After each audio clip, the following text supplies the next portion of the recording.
The emperor was killed in broad daylight, and the world did not collapse. Instead, order, faith, and an entire empire shattered. One blade, one scream, and a war meant to last months tore two civilizations apart for 26 years. Cities fell without sieges. Holy relics became trophies. Armies vanished as if they had never existed. Then a man appeared who did what looked like madness. He marched where no one ever returned. And that was the moment history made its most terrifying turn. They did not kill an emperor in secret. They killed him in daylight, where the Bosporus wind could taste the blood and carry it along the walls. One moment, the city was a throat clearing before a proclamation. The next, it was a mouthful of screaming. I remember the sound best. Not steel on bone, but the roar that rose when the first head hit the stones, as if Constantinople had been holding its breath for years, and finally exhaled. Maurice had been a soldier's emperor. He had marched with us, bled with us, made us count rations by handfuls and victories by graves. He had also made us hate him. Winter campaigns,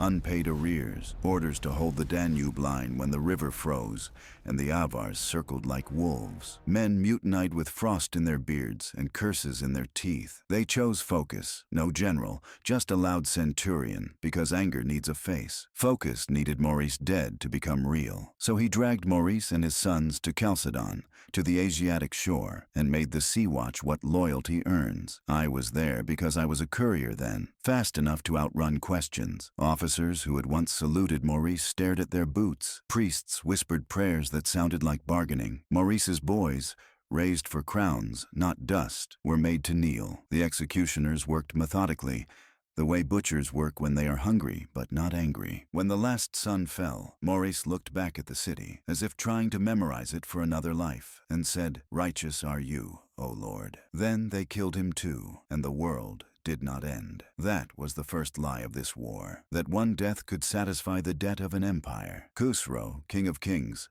had once called Maurice his friend. Maurice had restored him to the Persian throne in a civil war. Mercy, it turns out, can be a chain. When news reached Ctesiphon that Maurice had been murdered, Khusro did not send condolences. He sent an army. Messengers arrived wrapped in righteousness. They spoke of justice, of avenging a fallen ally, of restoring the true emperor. They even produced a man, some trained wretch with Maurice's features, declaring himself Theodosius, Maurice's surviving son. In taverns, men argued whether the impostor's eyes were the right color. In barracks, we did not argue. We watched the eastern horizon and tasted iron in our mouths. Focus answered invasion with executions. If you had served Maurice, if you had spoken his name without spitting, if you had money, if you had a clean reputation, Focus suspected you. He tore down old commanders and replaced them with men who owed him their lives, which meant men who feared him more than the enemy. The palace became a slaughterhouse where promotions were paid for in blood. The Senate became a room of nodding heads. And still the Persians crossed our frontier. Dara fell first. The fortress we called unbreakable because we needed the word to be true. Its walls held for a while. Then they did what walls always do. They surrendered to time, hunger, and men who do not get tired. When Dara fell, it was not just a city. It was a lock turning. After it, the Persians moved as if a door had opened. Reports arrived faster than we could seal replies. Towns along the Euphrates occupied,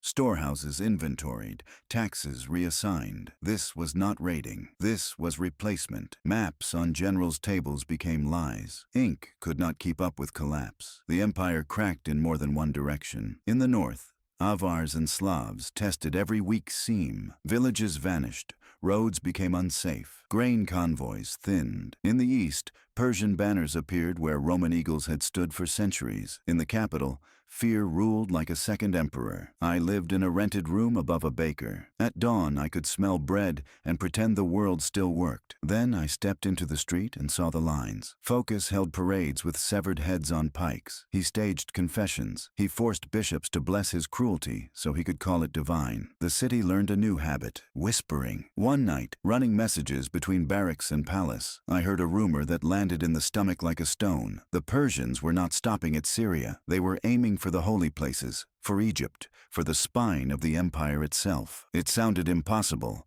which is how disasters begin. First as an insult to imagination. Then Antioch went silent. When the news finally reached us, it was a list. The gates breached, the market stripped, the churches emptied, The people counted. I rode south to carry orders that no longer mattered. 2 days later, we entered the city and found smoke hanging in the streets like cloth. Bodies lay in doorways as if they had simply sat down and died of disbelief. A Persian officer watched us pass, bored, like a man supervising labor. On the road back, a priest beside me kept murmuring, "If God has turned his face," until the rest was only breath. In Constantinople, the ministers read the Antioch report with shaking hands, and then looked at each other, waiting for someone to pretend there was still a plan. Focus announced another purge. The list of traitors grew faster than the list of victories. That winter, Persian banners pushed into Anatolia, into lands we once called safe. The war was no longer distant thunder. It was footsteps in the corridor. At dawn, I was sent to the harbor to meet a courier ship from Africa. The captain handed me a sealed message and would not meet my eyes. The wax bore the mark of the exarch of Carthage, Heraclius. I broke it with numb fingers and read the first line. It was not a plea. It was not a report. It was a declaration. And behind me, the sea was full of sails. The declaration did not save us. It only told us the truth we had been avoiding. The empire was now fighting itself while the world finished the rest. Africa rose first, not with banners and speeches, but with ships, grain ships, money ships, men who had not yet learned to be afraid. Heraclius the Elder, exarch of Carthage, cut the flow that fed Constantinople and dared the capital to choke. His son, also Heraclius, sharpened the dare into a promise. The harbor filled with rumors the way lungs fill with water. Africa would come. Africa would not come. Africa had already sailed. Africa was waiting for the city to rot. Focus answered Africa the way he answered everything, with fear sharpened into cruelty. He doubled guards, halved trust, and made examples of anyone who breathed too loudly. He ordered statues torn down and raised new ones of himself, bronze faces staring at crowds that refused to look back. The palace corridors smelled of sweat and oil and old blood. Decisions were made by men who slept poorly and dreamed of knives. Meanwhile, the Persians advanced with patience. They did not rush us. They learned us. They watched which cities resisted and which opened their gates after a single night of hunger. They noted which commanders fled and which begged for terms. They learned our roads, our depots, our habits. When they struck, it was never where we expected, and always where it hurt. Edessa fell, then Amida. Cities with names heavy as scripture slid into Persian hands like coins into a purse. Every report sounded the same by the end: occupied, requisitioned, reorganized. They left walls standing. They left people alive. They took the future. I was sent east again because I could still ride without shaking. On the plateau, the air tasted thin and old. Refugees clogged the roads. Whole families reduced to bundles and silence. Mothers carried keys to houses they would never see again. Fathers walked with eyes fixed on nothing, counting steps because counting kept the mind from breaking. Outside Caesarea, I saw the first sign that this war was not being fought the way ours were. Persian engineers had raised platforms beyond arrow range and worked without urgency. Their soldiers rotated in shifts. Their camps were clean. They were building permanence while we argued over whose fault the last defeat had been. The garrison commander begged me for orders I did not have. "We can hold," he said, and did not believe himself. I watched his men, good men, veterans, patching old armor with wire, sharpening blades already thin. They were not afraid of dying. They were afraid of dying for nothing. When Caesarea fell, it fell quickly, not because the men ran, but because the city did not rise. A few days of siege, a promise of mercy, a demonstration of discipline. The gates opened. I rode out with the survivors under a flag I did not recognize. Back in the capital, Focus staged another triumph. Heads on pikes. Confessions read aloud. A city fed on terror does not grow strong.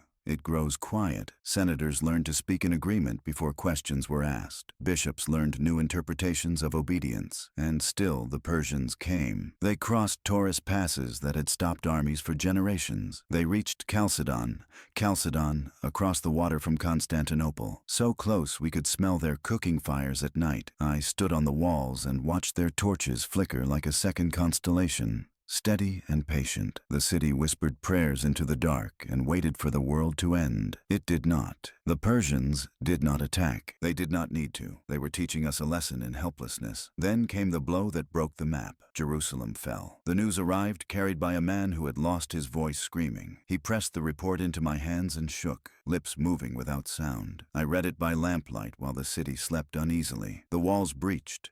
the churches looted, tens of thousands dead or driven away, and the relic, the wood we called the true cross, taken east like a trophy. There are defeats you can count in dead and cities. There are others you feel in the bones. That night, something in the empire cracked that could not be repaired with orders or money. Men did not argue about strategy the next day. They argued about God. Focus held another purge. Heraclius sailed. The African fleet appeared first as a rumor, then as a line on the horizon, then as a forest of masts cutting the sea. The city erupted, not in joy, but in decision. When the ships entered the harbor, the crowds did not wait for commands. They tore down Focus's statues with bare hands. They dragged his officials into the streets. Loyalty switched sides with the speed of survival. I watched from the steps of the Augustaion as Focus was seized. He screamed curses until someone struck him and the sound became wet. They stripped him, paraded him, and finally killed him where emperors are killed when the city has decided it no longer believes. Heraclius was crowned in a city that felt hollow. We had traded one emperor for another, but the war did not pause to acknowledge the change. The new emperor inherited an empire already bleeding out. Treasuries were empty. Armies were scattered or destroyed. Fortresses stood behind enemy lines. Egypt, the breadbasket,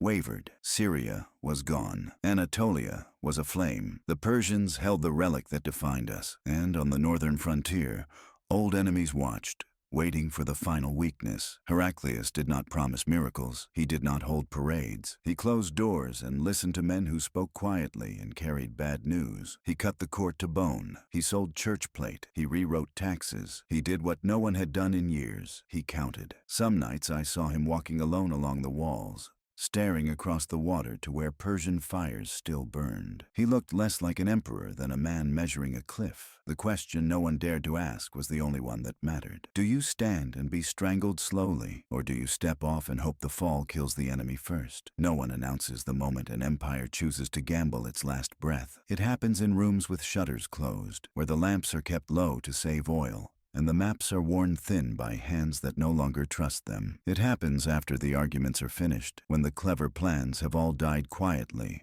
and only the impossible ones remain. Heraclius listened while men explained how to lose slowly. They spoke of fortifying Constantinople and letting the provinces go, of defending the straits and bargaining for time, of surviving as a city-state wrapped in walls and prayers. It was sensible. It was careful. It would have kept some of us alive. Heraclius said nothing until the room emptied. Then he ordered the army to prepare, not for defense, for march. The idea moved through the capital like a sickness. Officers whispered it to each other as if saying it too loudly would make it real. March east. March into Anatolia, already cut by Persian garrisons. March without money, without reserves, without allies certain enough to name. March while the Avars and Slavs watched the northern roads, and Egypt balanced on the edge of loss. March away from the only walls left standing. Men called it suicide with uniforms. The treasury could not pay, so Heraclius melted church silver and paid in sacred weight. The army could not be fed, so he requisitioned ruthlessly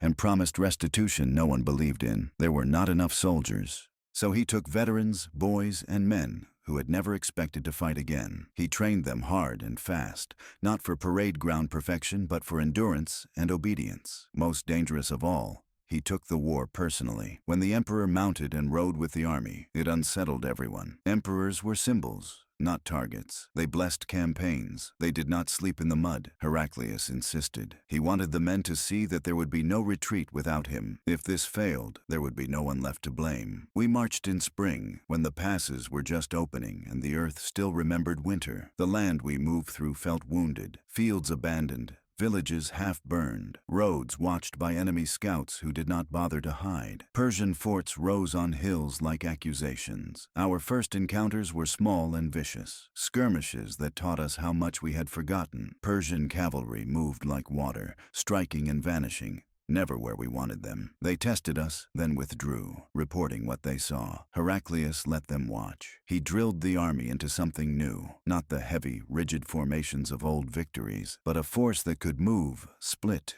and reform. He punished panic harder than wounds. He rewarded initiative. He spoke to centurions, not just generals. He turned the army into a knife instead of a shield. The Persians still outnumbered us. They still held the cities, but they began to lose messengers. At Issus, near where Alexander had once broken a king, we met a Persian force sent to block us. The ground was narrow.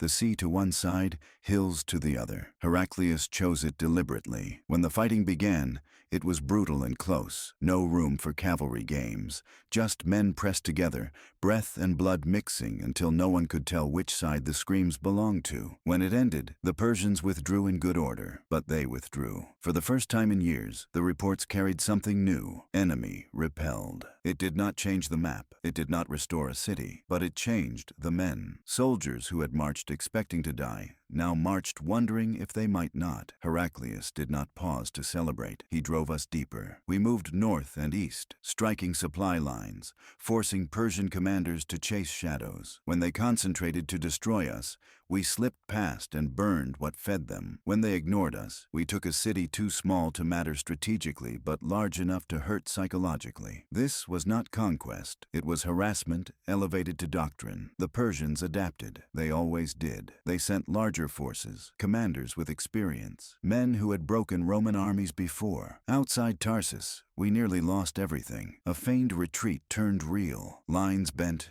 then broke. I saw a standard fall and felt the old certainty rush back. This is how it ends. Heraclius rode into the collapse, not behind it, into it. He dragged men back into formation with his own hands. He shouted until his voice cracked. When his horse was killed under him, he stood in the dust and fought like a soldier with nothing left to lose. Somehow, no one agrees how, we held long enough for the Persians to overextend. When our cavalry finally struck their flank, it felt less like victory than survival stolen at the last second. That night, the emperor sat with the wounded and said nothing. Blood crusted his armor. No one tried to clean it. Winter came early in the mountains. Snow took men who had survived steel. We buried comrades in frozen ground and marched on because stopping meant death. Word reached us that Egypt had fallen, that Alexandria was lost, that the empire's stomach had been cut away. The news should have broken us. Instead, it clarified everything. There was nothing left behind us worth returning to. In the spring, Heraclius did something the Persians did not expect. He crossed into their land, not as a raider, as a threat. Cities that had fed Persian armies now watched Roman banners appear where no Roman army had stood in generations. The war reversed direction so abruptly, it left commanders blinking, unsure which way was forward. Khusro, king of kings, finally understood. This was not a revolt to be contained. This was a blade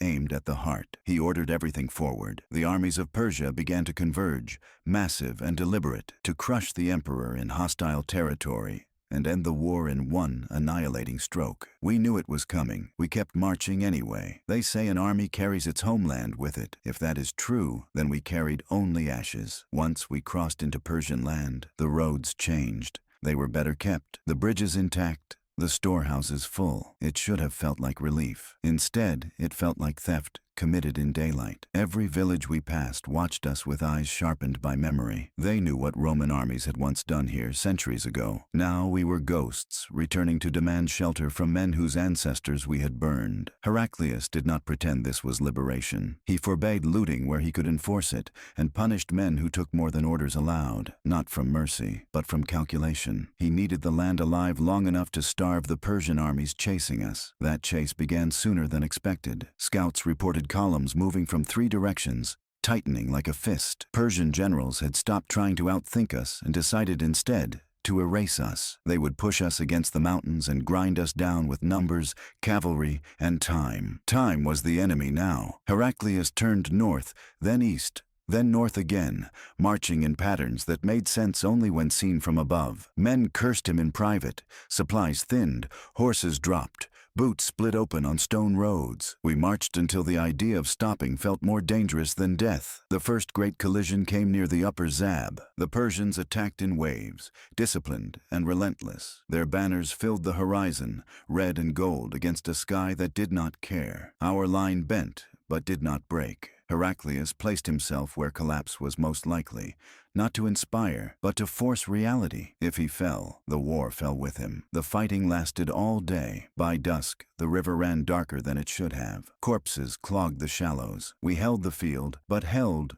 was a generous word. Both armies withdrew to count losses and lies. That night, word spread that Khusro had ordered no retreat, that this battle, or the next, would finish us. Heraclius did not argue with fate. He divided the army. It was the most dangerous decision yet. Against a superior force, splitting meant annihilation if discovered. He sent one column under cover of darkness toward the mountains, another along the river valleys, while he remained with the smallest force, visible, deliberate bait. Persian scouts followed him. For 3 days they shadowed us, closing the trap. On the 4th, when they struck with confidence sharpened into arrogance, Heraclius turned suddenly and attacked uphill, where cavalry meant less and discipline mattered more. At the same hour, the other Roman columns fell upon Persian supply trains miles away. The battle did not look like victory. It looked like confusion weaponized.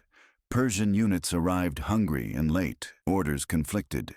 Signals failed. By the time their commanders understood the shape of the disaster, it was already breaking apart. They withdrew, not routed, but wounded in a way that does not heal quickly. We moved again before they could recover. Winter closed in hard that year. Snow buried roads. Rivers froze into mirrors that showed us our own exhaustion. Men wrapped rags around their feet and marched anyway. Fires were rare. Silence was common. Somewhere in that silence, rumors reached us that the war had come home. While we bled in Persia, the Persians and their allies had come for Constantinople. The Avars had crossed the Danube. Slavs poured in behind them. Persian armies advanced from the east. The capital was surrounded by enemies who had never coordinated before, and now did. For days, no word came. When a courier finally reached us, he collapsed at Heraclius's feet and wept before he could speak. The city was under siege. The walls held, for now. The fleet held the sea. The people prayed and sang hymns while engines battered stone. Heraclius read the report twice. Then he ordered the march to continue. Men stared at him as if he had spoken another language. The capital, wives, children,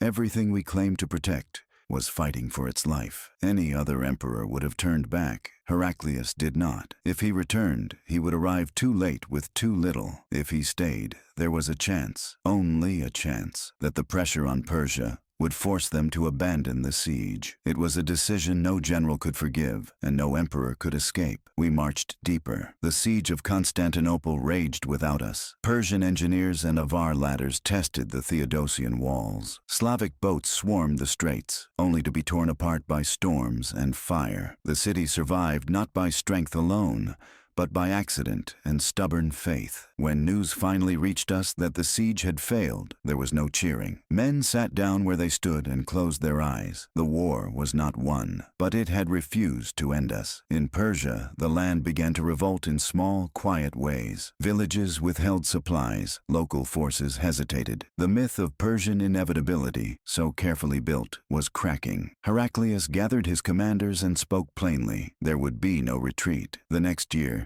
he would strike at the place no Roman emperor had dared to strike in living memory, at the center, at the King of Kings himself. And if that failed, there would be nothing left to lose. Empires do not panic the way men do. They hesitate. That hesitation, measured in days, sometimes hours, is where history slips its knife between ribs. After the siege of Constantinople failed, something fundamental shifted east of the Euphrates. Persian commanders still obeyed orders. Armies still marched. Taxes were still collected. But belief, the quiet certainty that had carried them from Dara to Jerusalem, began to thin. Heraclius felt it before he could prove it. Villages emptied before we arrived. Not from fear, but from refusal. Supply depots burned themselves in the night. Scouts returned with reports that made no sense. Units waiting for orders that never came. Governors delaying. Priests arguing openly about omens. The war had outgrown Khusro's grip. Heraclius chose winter again. No one expected a decisive campaign when rivers iced and passes closed. The Persians prepared for rest and reorganization. Instead,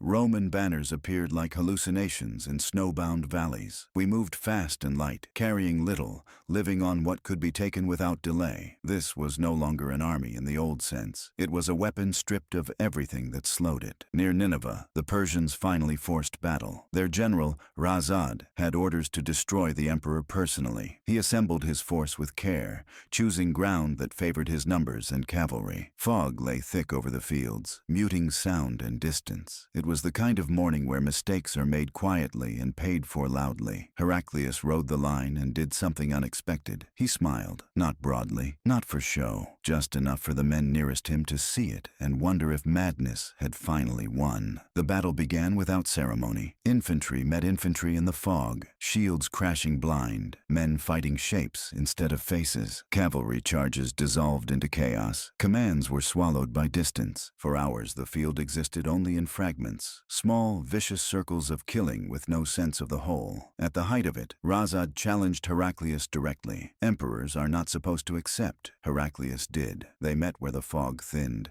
steel flashing suddenly clear. Razad was younger, stronger, confident in the story Persia had told itself for decades. Heraclius fought like a man who had already buried everything he loved. The duel did not last long. When Razad fell, his blood darkening the frost, something invisible snapped. Persian resistance did not collapse immediately. Armies rarely do, but it lost its center. Orders slowed. Attacks dulled. By afternoon, the field belonged to us. Nineveh was not a massacre. It was worse. It was proof. News traveled faster than armies now. The story spread ahead of us. The emperor had defeated Persia in open battle. The king of kings' generals were mortal. The gods were no longer unanimous. Khusro responded the only way tyrants do when certainty abandons them. He purged. He accused generals of treason, priests of failure, nobles of softness. He executed men whose only crime was surviving defeat. He retreated from the cities into fortified palaces and demanded loyalty louder, faster, more desperately. The empire heard fear in his voice. Heraclius did not march on Ctesiphon. That would have been expected. Instead, he burned Khusro's sacred fire temples and royal estates, symbols older than the war itself. He struck at memory, not walls. Persia began to turn inward. Nobles whispered.